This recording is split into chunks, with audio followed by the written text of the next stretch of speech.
سلام عزیزان، وقتتون بخیر. میریم برای آماده کردن چاشنی چای که توی سرمای زمستون خیلی بدن رو گرم میکنه و مفیده. گل محمدی داریم، میخک، هل اکبر بنفش درشت و مغز پر داریم. میریم برای آمادهش سازیش.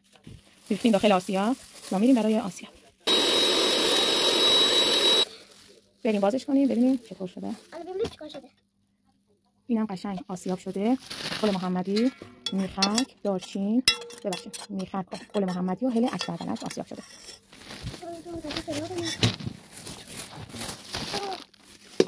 حالا خالی کنیم توی ظرف و دوباره چیزای دیگه شو بهش اضافه کنیم و آسیاب کنیم. ما از قبل دارچین، زنجبیل و جوز هندی رو از قبل آسیاب کردیم، چون آسیاب بزرگم پایین توی کارگامه، به خاطر همین آسیاب کردم تو پلاستیک ریختم که عطرش در نره و الان به این اضافه میکنم. اونی که اول ریختم دارچین بود، اینم جوز هندی که خیلی خوش عطر، خوش طعم و خیلی گرمی خوبی میده. اینم زنجبیل تازه ساب که اضافه میکنیم به چاشنی چای ما.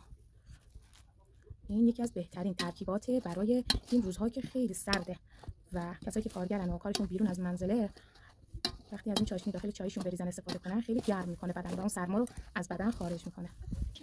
بریم برای مخلوط کردن چاشنی چایمون که ترکیب شده از هل، دارچین، میخک، گل محمدی، جوز هندی تشکیل شده. برای این روزهای سرما عالی ترکیبش.